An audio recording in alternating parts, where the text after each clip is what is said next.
En complément bien des instructions from, where, inner join, cross join qui permet bien de traduire la restriction, la projection, les jointures directement au sein de notre requête select, bien le SQL propose également ce que l'on nomme des opérateurs ensemblistes. Ces opérateurs ensemblistes bien ont déjà été vus au niveau de l'algèbre relationnelle. Il s'agit de l'union, de l'intersection et de la différence. Alors commençons par expliquer ou revoir plus exactement l'opérateur d'union. L'opérateur d'union bien permet de réunir en un seul jeu de résultats des données issues de deux requêtes différentes. Alors bien entendu, l'union n'est possible que si les deux requêtes vont renvoyer le même type d'information, c'est-à-dire bien le même nombre de colonnes, et puis pour chaque colonne bien exactement le même type de données. Par exemple, on a ici deux requêtes.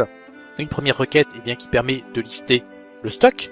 D'accord, donc un premier select qui va bien s'appuyer sur la table des stocks et qui va afficher un certain nombre de colonnes. Une colonne origine qui va contenir comme valeur bien une chaîne de caractères fixe qui est le nom du stock. D'accord. Ensuite un dépôt qui est converti sur un char de 6 comme étant l'origine de la commande du dépôt. Ça c'est le nom de la colonne. Une référence article et une quantité en stock. Donc on peut exécuter cette première requête et cette première requête bien va nous donner un premier jeu de résultats.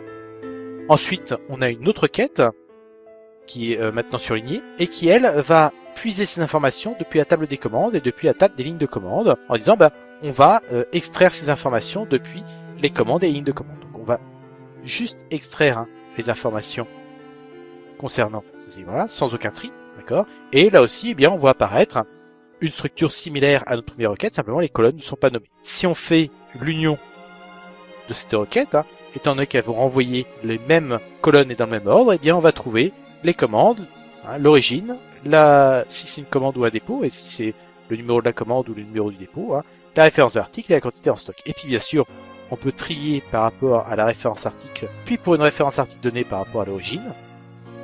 Voilà, c'est fait. Et donc ici, on est trié par référence article. Donc l'article CLA 11, il apparaît sur un certain nombre de commandes, on les voit apparaître ici.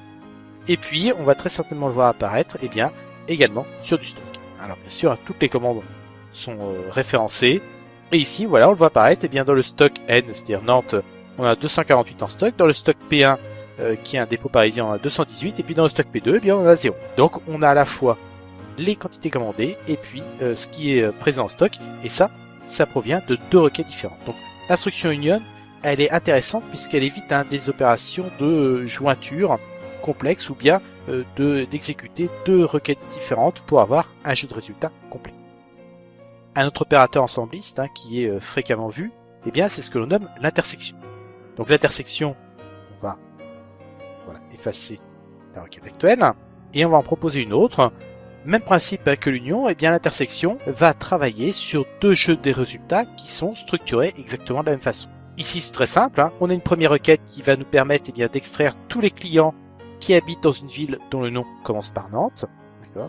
Et puis on va regarder avec ceux qui sont en commun, avec ceux dont le code postal est compris entre les valeurs 44 000 et 44 999. Donc, si on exécute cette requête, on va se retrouver uniquement avec quelques informations. Alors, on remarque au passage que le étoile n'est pas suffisant. Pourquoi ? Puisque dans notre table client, on a une donnée de type géographie et on nous précise que ce type de données complexe qui est bien spécifique, ne peut pas être utilisé comme opérant des opérateurs union, intersection ou except. Ça veut donc dire que ces données de type géographie, ne peuvent pas participer à un opérateur ensembliste.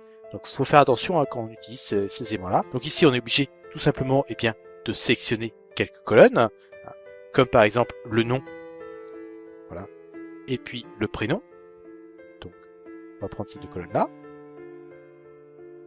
Donc, on va afficher le nom et le prénom des clients qui habitent Nantes et on va croiser avec le nom et le prénom des clients qui habitent en Loire-Atlantique. Voilà, on exécute et on a un client qui est à la fois présent dans Nantes et en Loire-Atlantique. Alors, le dernier opérateur ensembliste, c'est l'except. L'except, il s'agit de la différence. On veut ici afficher le nom et le prénom de tous nos clients, auxquels on a enlevé le nom et le prénom des clients qui habitent en Loire-Atlantique, c'est-à-dire dont le code postal est compris entre 44 000 et 44 999. Voilà, et donc ici, on va afficher tous les clients, sauf ceux qui habitent en Loire-Atlantique.